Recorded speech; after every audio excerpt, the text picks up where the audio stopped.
Okay, igama lami nguNombuso ngwaMdletshe isibongo intombi yale emakhaya ngwasemakhaya le eshowe emhlathuzane ungazi ubuka uThembe kanti ke ngumkhaya.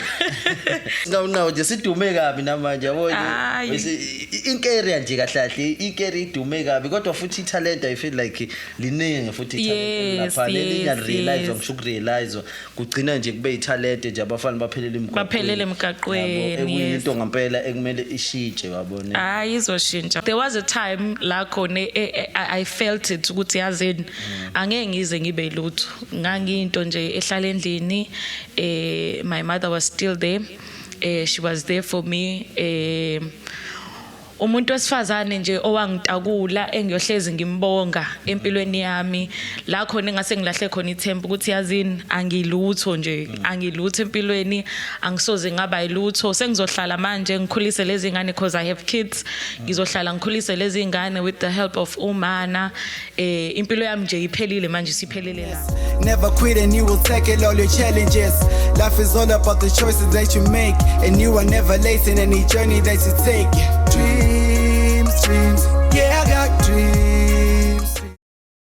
Sanibonani babukele emakhaya sengiphinde ngabuya futhi with another episode of Ina Upopile nihleli nolumkile wakazinyanga njengenjwayelo ufuna siqale la siqala khona naniyazi subscribe kuqala yabo subscribe click notification button ushare umsebenzi wethu uqhubeke nje usilandele yabona ukuze silokhu siqhubeka sinilethele abantu aba right yabona njengoba nje sihlezi senza because kulonyaka siqala with the bang and nje sifuna ukuthi to close ngaphela kube kukuningi kakhulu esikachievile kulonyaka so nje ukuba iparty yayi lentozana Ina Upopile kuyisibusiso kakhulu kuthina kuyasiza futhi namhlanje nginiphathele siswami la Nombuso njani.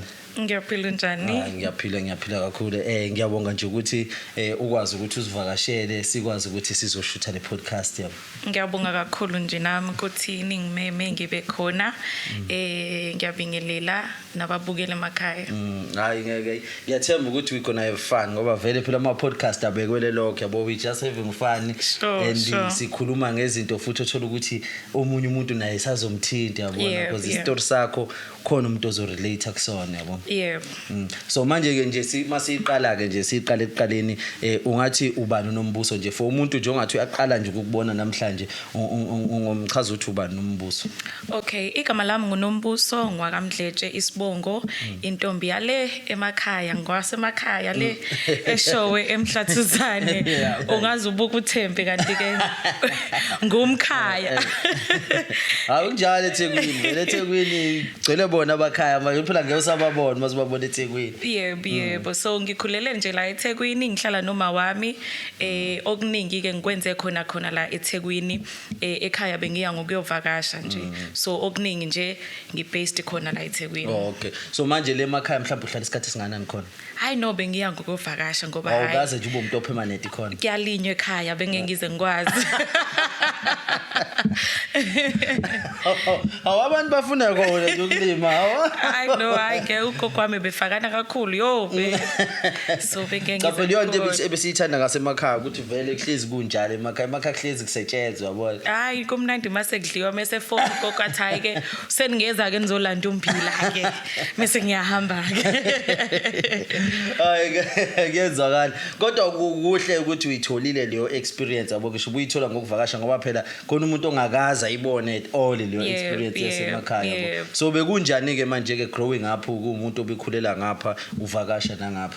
No ngikhule kahle uma ngingasho nje ukuthi ungikhulise kahle wangenza ukuthi ngifunde ukuthi mangabe ngisekhaya emakhaya ngifike ngiadapt to impilo abayiphilayo lapha ekhaya mangingala eThekwini futhi kanjalo kodwa nje ngiyabonga kakhulu ukuthi ungenze ngabe umuntu ounderstandayo ukuthi mangifika la ngifika khona ngifike ngiadapte lokhu okukhona lapho kuleyo ndawo. Hayi ngoba phela kuyasiza khona ukuthi uma useyingane especially ube exposed to ama different environment because nawe yakwakha vele ku process so I structure ekhaya so nobukhuliswa umama kuphela noma mhlambe bekukhona nanabanye abantu ethu obuhlala nabo. No ngikhule nje noma bengikhuliswa uma eyedwa ubaba ukhona kodwa ke besingahlali naye but nje ngikhulele esandleni samama mase kuba khona ke omamncane ke labo bengibafica ekhaya nabo ke ogogo bomkhulu babe nesandla esikhulu ekutheni ngize ngibe lo muntu enguyena namhlanje. So manje usasemncane asese nje kusona lezo izikhathi lezo yini mhlawumbe ubuzimagina ukhula uba yiyona ngalesa sikhathi noma mhlawumbe isi different kunalokho okwenzayo njengamanje. Hey mfethu uyazi nawe ukuthi mangabe ke sikhula abazali basiqhuquzela kakhulu ngemfundo nami bengifisa nje ukufunda ngangifisa ukufunda ngibe udokotela kodwa ke akwenzakalanga so akusithina sonke ngibe neunderstanding yokuthi akusithina sonke esizofunda sibe namajazi sigogode but uNkulunkulu uyena umuntu ophethe impilo zethu singahlela thina sithi siyahlela ukuthi noma sengikhulile ngifuna ukuba ukuthi kanti yena usibekele okunye futhi okungcono mhlawumbe kunalokho esikucabangayo thina. Hey plus ihlezi kunjalo isikhathi esiningi ngoba phela amanye amaphupho uthola ukuthi kwakungasiyo vele ngisho even ngisha wakho wakuwe surrounding yakho ukuthi wena wabona sengazuthi awakho. Yep. Because lo dokotela I feel like sonke ngazuthi at some stage uma usasemncane nje yonke ingane futhi ngizoba udokotela ngifuna ukusave impilo yabona. True. Kodwa mama uthi uyabheka abanye they can't stand izinto eziza lobudokotela baphela bakubona igazi laphana ziningi nje izinto yabo itrauma it's not iglitcher lesuke siyibona thina yes phela kunemali uzoba nemali kodwa ubuzazi wena umuntu ukuthi I can't stand this yabo. So manje ilentozana la eThekwini uTheku ubuhlala kuphi kambe? Bengihlala KwaMashu esinqawunqawini. Usasekhona esinqawunqawini manje. I know angiseke esinqawunqawini sengibongile sengiright ngoMashu Nkosi yami. Eba phela ugebengu kuyakhona. Hayi kabi bandla ngiyabonga Nkosi yami ngoMashu. Hayi ngobugebengu ukuthi phela vele isinqawunqawo nje sidume kabi namanje yabona.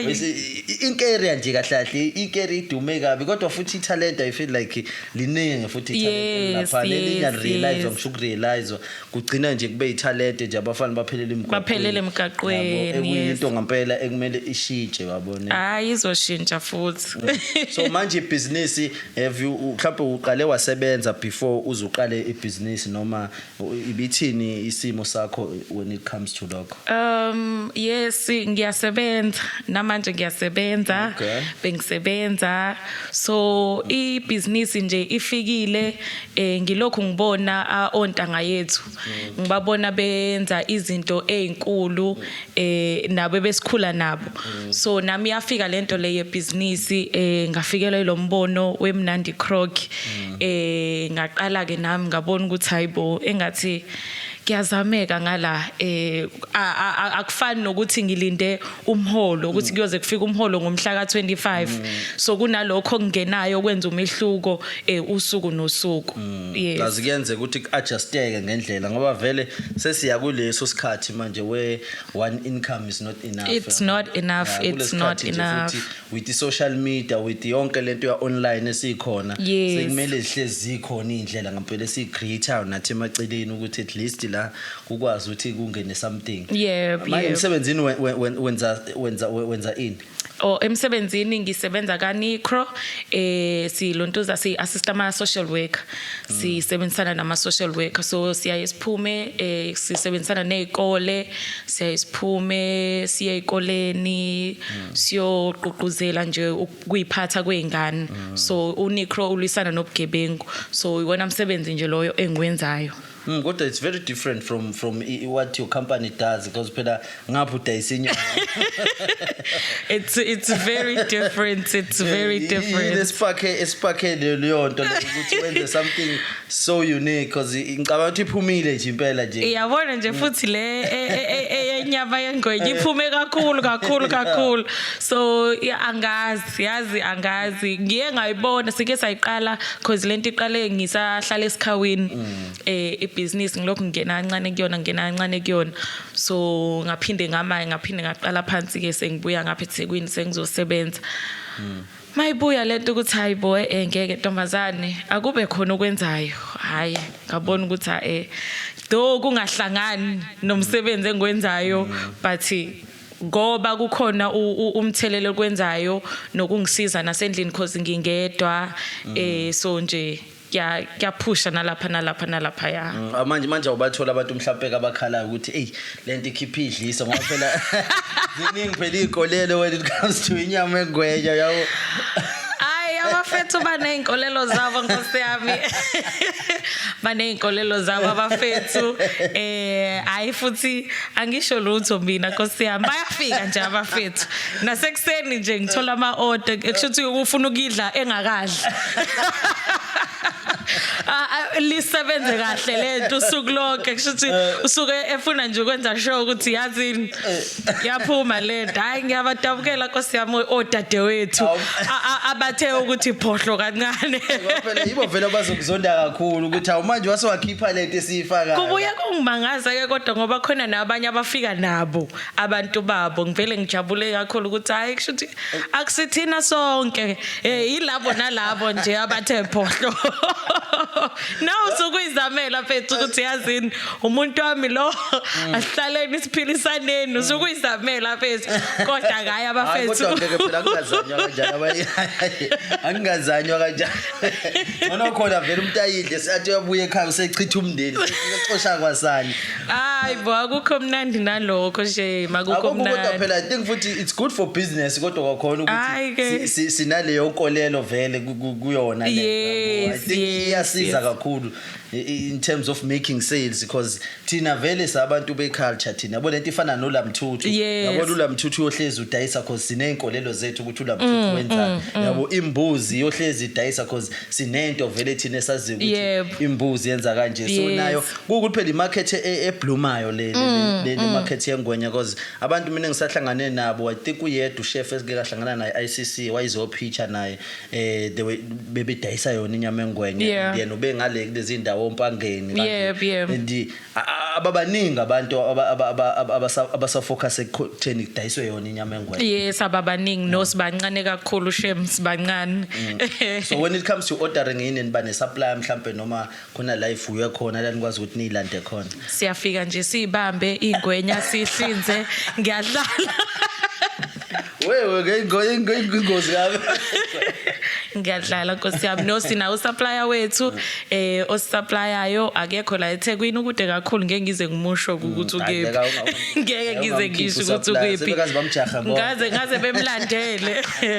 So uyasilethela uyadeliver shame ayusiphethe kahle kakhulu. Ngoba phela kufuneka sikhule naso le space yabona kufuneka sikhule ingene yonke indawo yabo ngoba phela I think kuyona yonke into when you start a business ukuthi uzibone na ugrower uyabona uzibone ugrower uyibone futhi usukwazi ukuthi ufike nala kade ungafiki khona before because I think iyona achievement leyo. Yes. So when how does it feel ke manje being a woman ke manje okwi space of entrepreneurship because phela we know ukuthi entrepreneurship nayo inezinye zayo yabona and especially with abantu besimame being disadvantaged before when it comes to business. So when ukunavigate kwakho within the space imapha ama experiences nje uhlangabezene nawo. Ngingasho nje ngithi ngimncane kakhulu but ke when you have God empilweni yakho okunikeza ukuhlakanipha ukuthi yazini kufanele wenze ngalendlela le mina ngizoguide wena just do this mina I will guide you because ezinye izinto uyayuza uyibuza ukuthi hayibo ngifike kanjani kwakhona nje la ukuthi usendi azangilethela it's like yazini Nkosi yami umusa kaNkuluNkulu angaze ngicabanga ukuthi ngizoke ngihlale kanje ngikhulume ngebusiness elionwa yimina. I never ever thought of that. Nanezinto ke nje engidlule kuzona eziningi bengumuntu wesifazane obe who was engaged so ngahlukumezeka kakhulu kuleyo relationship ebengikuyona to a point yokuthi I was told ukuthi ngeke ngize ngibe yilutho so kuleyo nto leyo iyona engenza usuku nosuku engenza ngiphikelele ngiqhubeke kakhulu kunaqala ukuthi yazini lento engatshelwa yona akuyona le ekwakuthiwa ngizoba yiyona uNkulunkulu wayengihlelela izinto ezinkulu ingakho namhlanje ngila ngiphusha ibusiness lami ngingasabi nginganamahloni ngiqhubeka nje noma ngizwe ukuthi namhlanje akudayisekanga kodwa ngiphinde ngivuke nakusasa ngiphinde ngiphikelele. Yes kodwa uyabona uma umuntu obhekane nalezi zinto oyishoyo udinga ukuthi ube ne self esteem ethe ukuba phezulu because manje ngiyakubona ukuthi as much as beshilo kwathiwa ngeke uzube ilutho kodwa you still believe yabo ukwaze uovercome kanjani ama challenges anjalo of i relationship abusive especially uma ukuthi ngaphezulu kungatshazwa ukuthi you can do izinto ezinkulu when we overcome kanjani lento and how did you get out because baningi abantu abahlulekayo yabo especially uma sekunama engagement nemshado abanye abantu they feel like sekukude kakhulu ukuthi sengabuyela yes there was a time la khona I felt it ukuthi yazini angeke ngize ngibe lutho ngangiyinto nje ehlala endlini my mother was still there she was there for me umuntu wesifazane nje owangitakula engiyohlezi ngimbonga empilweni yami la khona ngase ngilahle khona ithemba ukuthi yazini angilutho nje angilutho empilweni angisoze ngaba yilutho sengizohlala manje ngikhulise lezi ngane because I have kids ngizohlala ngikhulise lezi ingane with the help of umana impilo yami nje iphelile manje siphelele la so kwaba khona umuntu wesifazane owakholelwa kumina engibona nakhona ngenza some community work ukuthi ingenzisa ingane ama homework mangabe ngihleli yabo ejabuliswa nje ukungibona ngiyikhipha busy while ngibe ngihleli nezingane zami ngisakhulisa ingane so wangithatha ke wangifaka emsebenzini uyena owangifaka kaNicro ngiyohlezi ngimbonga uItumeleng ngiyohlezi ngimbonga loyo mama loyo ngiyohlezi ngimbonga empilweni yami yes so from there na ke ngaphakama ke ngaphuma kuleyo relationship ngayitshela ukuthi yazini ngiyaphuma because uyayo uthi ngiyaphuma uphindele uthi uyaphuma uphindele so la engadecide khona ukuthi yazini ngiyaphuma ngempela ke manje ngaqala ke nami ngayibona ukuthi yazini how nakho ngivuka ngibuyele emahilini ngaqoka ama Crocs futhi ngabuyela enkonzweni because ezinye izinto lezo ezibuye zishaya ukuthi mase ufike lapha esontweni baphinde bakubuke bakujaje ngendlela yabo but ngibe nenhlanhla yokuthi mangabe ngibuyele esontweni bafike bangigona ngaqala phansi ke manje ngaba muhle nami how ngafike ngafitha ina ngaqoka ngaba muhle ngahamba ngaye emsebenzini ngabuyela nje ngaba uNombuso lo abamaziyo kwase kwaqala lapho ukuthi yazini Nombuso ungenza something ngempilo yakho ungayiphika apha ukhohlwe la odlule khona though kungelula because phela musuyitshelile ukuthi yazini nangumuntu wami sesinomndeni sesinengane sesinekhaya nomuzi abantu bazothini sinaleyo fear yokuphuma kwamanye ama relationship ngenxa yokuthi sibheka abantu ukuthi bazothini mangabe sengiphuma ngaze ushonele khona ngoba phela ama incident esiwabona every day that's the thing every day kunomuntu wesifazane ofayo kwamanje ngoba sikhuluma kunomuntu wesifazane obulawayo kunengane ebulawayo but I thank God ukuthi ngabuya lapha yangiphila because kwakungelula kwakunzima kwakunzima esinye istory lese ngingabuye ngisixoxe namhlanje ngize ngomnandi Croc inkosi yami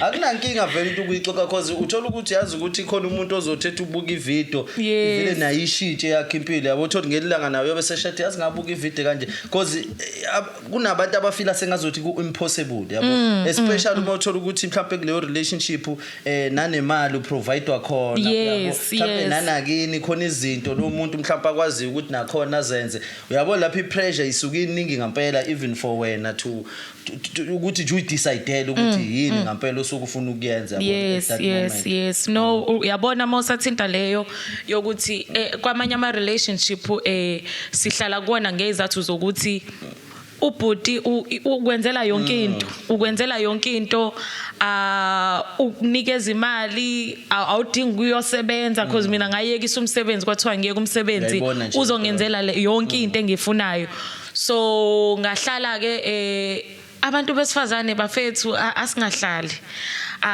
yabona make waqala wakushaya ngempama yokuqala yazi ukuthi ke hayi ke there is more coming uzisibhakela kuzokuningi ke kuzogwesi kunalokho so cause ngahlala nami ngabekezelela impama yokuqala ngathi hayi uyangithanda ungishaya ngoba uyangithanda nalokuthi vele leyo mindset kahle nathi esikhuliswe ngayo because baningi even abantu abakholelwa lokho ukuthi umzali uma ekushaya umzali usuke ekukhombisa uthando ukukhombisa uthando nendlela and leyo nto iyasilimaza leyo nto manje yabo iyasilimaza because isikhathi esesiphila kusona asafani nakuqala asafani nakuqala yeah asiphumeni because affecteki wena kuphela affecteki mina kuphela nalezi ngane because umfana wami he was 2 years 2-3 so wayibuka yonke lento eyenzakalayo usekhumbula futhi umuntu usuke sekhumbula mesemdala because ngalesikhathi samncane waye esenakho nayo ukuthi yazini uyashaya nje uyashaya nami efuna ukulwa nami because lento le uyibona kephi uyibona la ekhaya ukuthi ubaba uyayenza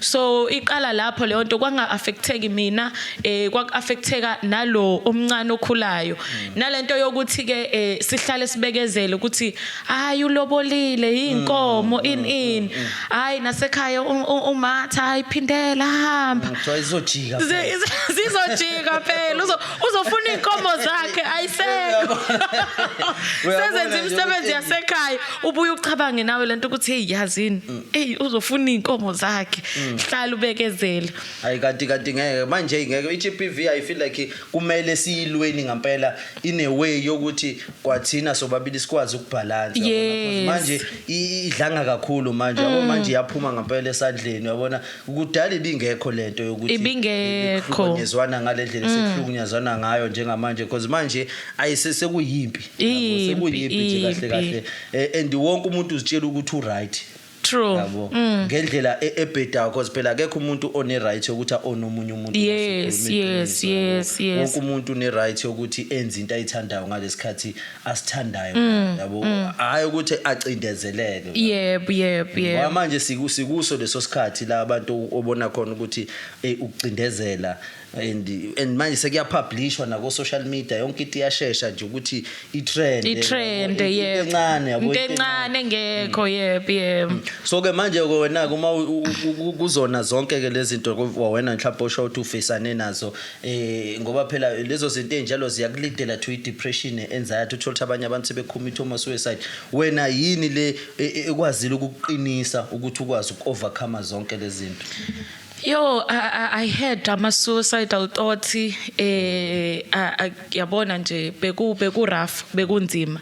But ke ekucabangeni ukuthi yazini, mase ngize ngaletha laba bantu emhlabeni, because bese nginey'ngane ezu-2, angisakwazi manje ukuthi ngavele nje ngidecide ukuthi yazini, ngiyayibulala manje ngishiya konke.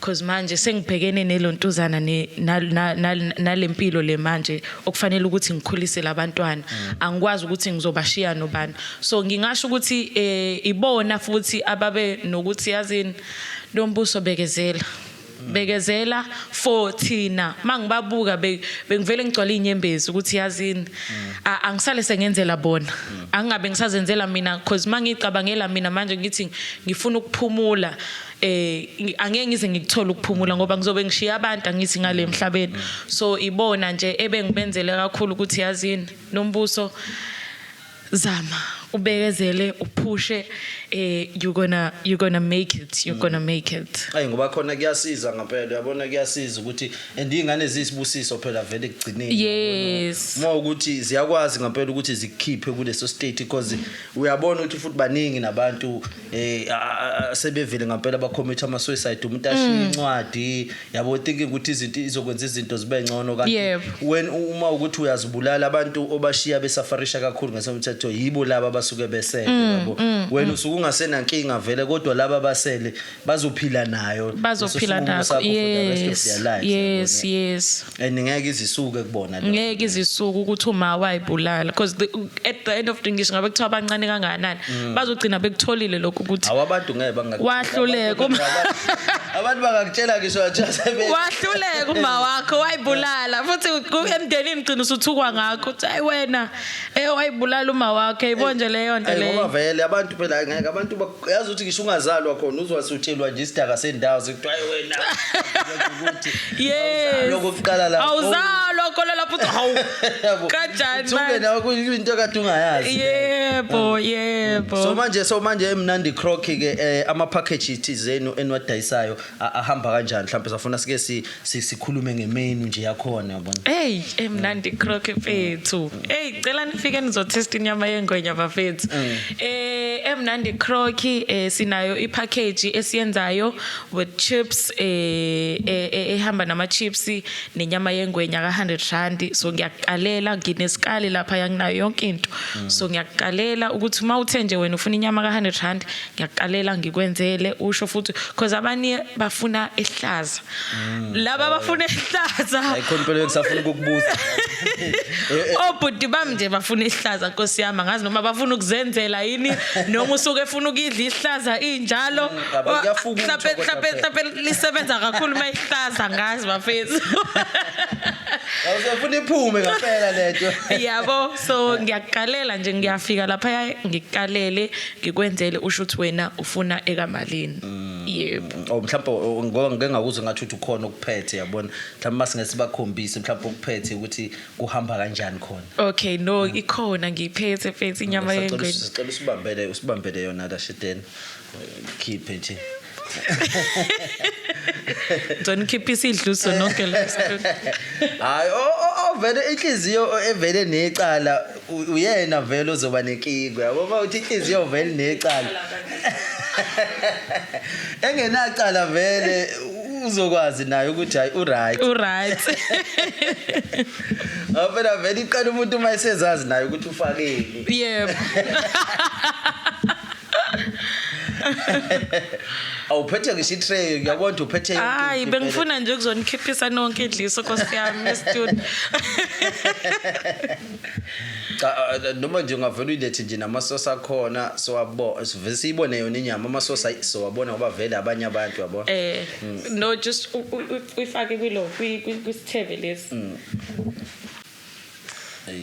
Siyabanda wathuka mfethu. Hayi uNcebo ngathi uyayisaba ngathi uvisiwe. Yini wathethiswa yini kwathi ayikaningi. Ayamashizwa yeke vele ukuthi sifake yona siveze. Phela uma watshela bakhona abantu abatshela nabantu babo ukuthi ungalingi uthinta inyama engwenya uyabo. Simsusela. Hayi ngiyathemba ukuthi nabantu bayayibona phela ka. Ayingeke iplazi inoni kaMnandi yakuthi sithanda yona legangile thina. Sithanda yona legangile uyayibona. Ufike naye e-studio and shooter now manje mina sengizizwa ngiyihalela. Hayi azophuma amadliso namhlanje. Today is today. Ngokuthi uyazazi inhliziyo necala. Lesuke kangaka mhlawumbe isuke emalini lesuke kangaka. Okay le bengiyenze ihamba nama chips so 100 rand nje le 100 rand yebo. Hayi ngeke very reasonable. Ngiyathemba ukuthi abantu bayabona yabona ayidliwe inyama engwenya. Uma idliso bafethu yabo. Uma idliso wenze thina amehle yabo phela makwaphuma idliso namehle yasuka inkungu. Yeah, no sesingayibeka. Siyabonga. No sesingayibeka. Phela kuyafuneka ngempela ukuze phela kuvuke nemizi yobaba ngoba phela ngeke ivuke imizi yobaba. Kokunye ukhona umuntu othotha uzofaka something ebengenazo naye inhloso ezinhle ngawo. Yabona. Ngoba phela yonke isukuyenzelwa lonto umuntu onenhloso vele uma uzongidlisa vele unenhloso ezinhle ngami ngeke sithi singakhala kangako ngoba usuke futhi uzophinda ungisize mhlawumbe ekuthini nami amaphupho amafezeke nami ngikwazi ukuthi mhlawumbe sakho umndeni. Kuba inkinga umuntu uma ukuthi unemfiso mhlawumbe ufuna ukuba somewhere wena ukudlisele nje ukuthi azuze lokho okuthile. Yeah. Izona zinto ngempela kumele nathi si-avoid. Kumele si-avoid. So manje utholakala kuphi nendawo? Okay ngikhona ngala eMzinyathi okwamanje ngisatholakala ngala eMzinyathi kungase Home Affairs. Mawufika nje lapha ya Home Affairs nendawo nje khona. Nginendawo nje khona bayafika abantu bazoyidlela nakhona lapha ya inyama mawufuna ukorder futhi uyakwazi ukorder ngiku requestele bakudeliverele ukhona nobhuti esebenzisana naye uXbox if not mistaken ohamba ngesithuthuthu uyafika landi iorder lakho around Inc afika kuthathela iorder lakho bese yakulethela ekhaya. That's good ngiyathanda ukuthi send mobile already yabo futhi business ngempela izofika kule level le kumele ibe khona ngaphela fanele ibe franchise wonke ama business yonke esilwelayo iyona iyona into esilwelayo yes kufuneka nje ube i-franchise nje kuyona yonke indawo ngampela yebo ngabikho ispace ekuthiwa ungeni kusona yebo kwazeke nje ukuthi ngikhona Mnandi Croc ukhona yebo ake so manje ke for wena ke ngoba ngiyathanda ukubuza ama guest ami lo mbuzo ukuthi mhlambe for wena according to wena njengamanje ungathi yini South African dream yabo because sesibile nawo ama dream amaningi angasisebenzelanga from education from inkululeko yabo nje in this era esikuyona because manje sikwi 21st century and izinto seyisebenza ngendlela engafani ungathi ngokwakho yini South African dream awe ma uNkulunkulu wami ngingathi South African dream njengamanje kulesi sikhathi esinzima esiphila kusona ngingasho ngithi yo wazongifakela ipressure Ngapela sifuna ukwazi ngoba manje ayidefiniwe yabo mawubheka especially nje futhi thina la eSouth Africa ayidefiniwe ngampela kwamanye ama country at least ibona bayazi umuntu uyazi ukuthi noma engena matric okay kodwa you can still succeed yabo thina siningi kakhulu thina into eyivaliwe yabo namanje kunomuntu even njoba de kunama matric result kunengane efailile lapha nesizitshela ukuthi impilo yayipheli because I understand ukuthi idream entsha eSouth Africa yini yabo ngoba la kusho ukuthi ngoba awunawo matric ngeke uzuphumelele usiphumelela ngento ezingafani as long as wazi wena ukuthi la uzithola ukhona uzomove kanjani to another direction naye ezokwazi ukuthi ikwenze ube successful yeah ngishilo eqaleni ngathi mangiqala akusithina sonke esizofunda futhi akusithina sonke esiphiwe emfundweni siphiwe ezintweni ezahlukene njengoba nje sengingenela kwibusiness nami ngingasho ukuthi isiphiwo leso uNkulunkulu anginikeze sona ukuthi ngizoqhubha ngaso so ngingasho ukuthi guyisini njengamanje awukwazi ukuphila ngomholo wodwa awukwazi ukuthi ungathi ngizofunda mase ngiphila ngomholo wodwa because kuningi kuyabiza nempilo futhi ila iphezulu so iyona ibusiness bafethu if ubona ukuthi umuntu ongakwazi uyakwazi ukuphanda uyakwazi ukuphusha ngena kwibusiness uyibone uzama uqhubeka kuzokwenzeka mawubona ukuthi kunzima thandaza kuzokwenzeka force ukuthi yazini ngiyaphusha la ngoba phela kumele siphushe yabo especially nje thina le generation yethu ngampela inenselele enkulu kakhulu yabo siyayidinga even nane ownership yabo we need to own our things manje sikhule siyisizwe esichithe kakhulu izinto yabo sikhule emakhaya bikhona ownership kodwa ihamba yaphela la endleleni izinto sasala nje sesabantu abaqashayo yabo esikhundleni sokuthi si own manje kumele ngampela kushintshe lokho nane mindset yethu ngoba ukubiza kwempilo akusho ukuthi give up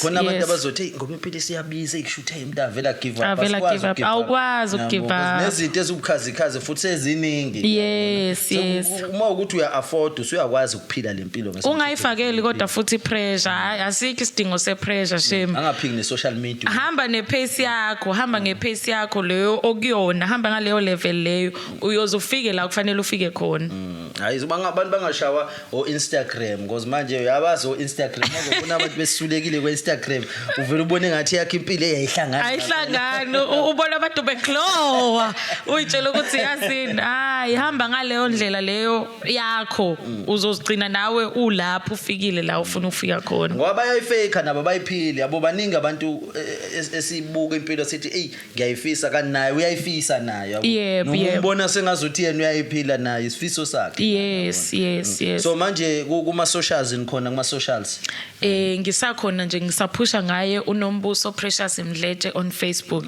yes ngisaphusha nje ngaye okwamanje but nje sizongena bavulela nana icompany yabo Mnandi Croc brand yabo thina sabantu vele ababuye badilela nokwakha ama brand so we understand the power of i-branding iyona into abantu abayithengayo le branding uma ukuthi yonke into siqala ibrandwa ngendlela from nje i-page nje yabo nje i-page ku Facebook Instagram because uyakwazi nokufaka ama menu futhi nakhona yabo before even ilogo yabo ilogo yakho iyona ekukhulumelayo ukuthi okay masibona lo suthi sibona ubani kodwa ngiyathemba ukuthi vele kuzofika hayi si busy nje busy product nayo nje ayibona i-product yona perfect hayi sibhizi impela nje Hayi sibhizi. siyabonga kakhulu yabo, siyabonga kakhulu for ukuthi usivakashele yabona, we learned a lot nje kwathina ngasi space sakho yabona nangempilo nje nawe ohambe nje wabhekana nayo futhi way overcome yabo.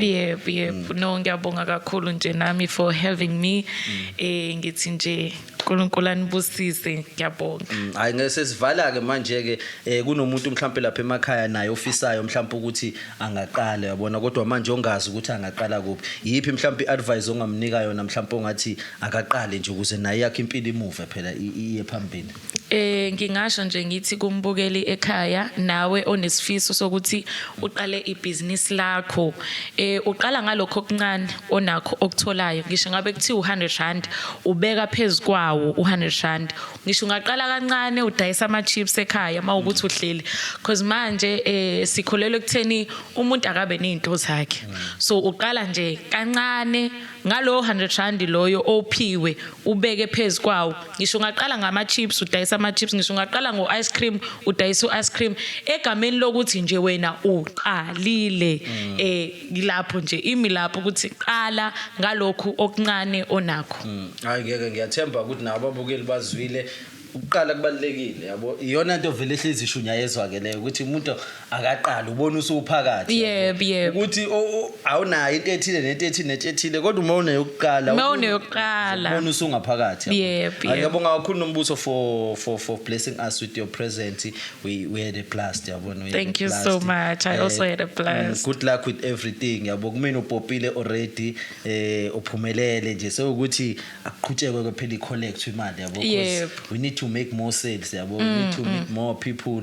We need to be emarumini azo fast track ezinye izinto ukuthi sikhule mawanda yabo. Yes. No, thank you so much. Hayi ngeke mbukeli nawe uma ukuthi ubusabukile ke kuze kube la, siyabonga kakhulu yabo. Ungakhohlwa ukusubscribe yabo. Subscriber umlandelo Nombuso kona wonke ama social media platforms nane company nje yabo, kuodwe abantu abangakhona komzinyathi Inc area akodwe yabo, akodwe akhuphuka ama order. Siyabonga kakhulu nje, lumkile izinyanga. I'm signing out. Thank you.